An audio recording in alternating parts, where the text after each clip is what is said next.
There's 29 European countries that make up what is called the Schengen zone, and this acts as one big border-free area. Being a US passport holder, you are allowed in this area for 90 days out of 180 days. After 90 days, you must leave until your clock resets. Now, if you want to stay longer than 90 days, there are options. Every country has its own laws and regulations and process. However, some are more complicated than others. I am going to tell you how I got to stay in Hungary, which is part of the Schengen zone, for a year without having to leave the country. What is other purposes? Never heard of it. The other purposes visa in Hungary specifically works for people who don't fit into the mold of being a student, having retirement qualifications, having a job, but can still financially support themselves overseas. They want to make sure that, you're not going to work illegally or take jobs from their citizens. It works for so many different situations. I have heard stories of people who have gone to Hungary, fell in love, or, gotten someone pregnant or intended to get married and needed more time to make a decision or to make life work out for them. First things first, I was prepared to leave Europe if I had to, but I really didn't want to. I didn't have a job, I wasn't trying to be a student, and I needed to stay in Hungary because at the time my dog was going through a medical emergency. I started looking into Europe and all the countries that had the easiest requirements for an American to stay longer than the 90 days that we were permitted. I was almost prepared to do anything, even if I had to sign up for a class. I have no idea how I came across this residency option, but I was desperate.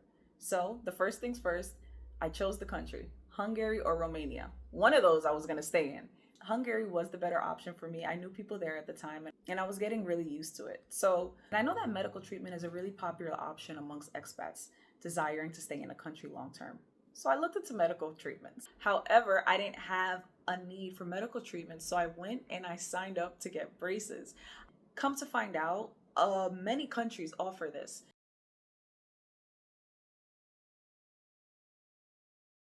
Every year, laws and regulations are changing over the whole world. So make sure that you do your own due diligence. Once you gather those documents, you're going to go onto this website. Once you submit your documents, make sure you make an appointment online to do your biometrics. That's basically where they collect your documents in person and do your fingerprints and your face scanning.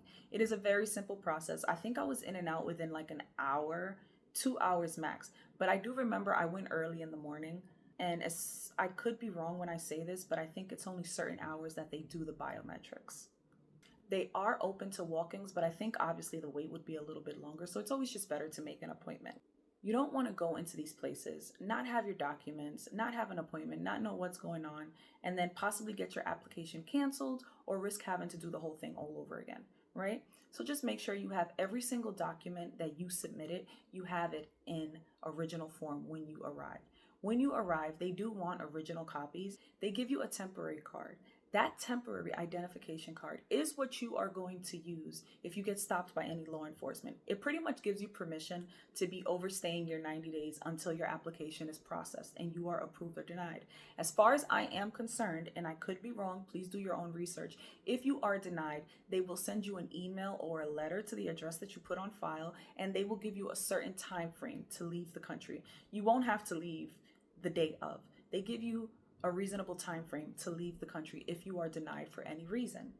Now, what I will say is, if you are going to do this, you cannot leave Hungary during the processing of your application. And I don't advise to do that anywhere. If you are in a country and you are applying for residency or visa, even if they say you can leave, while your process is happening, do not leave the country. It makes no sense.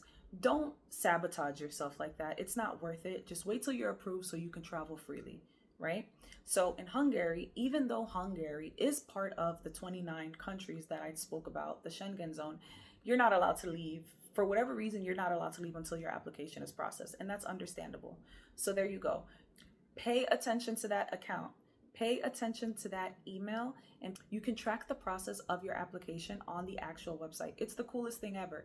It literally took me 30 days, and I was shocked at how fast it was, because if you're a traveler or you've done this 100 times, you know that every single time you're in a new country and you're applying for a longer stay, it's always gut-wrenching. Even though you know you can go home at the end of the day, it's still gut-wrenching because you want to stay, right?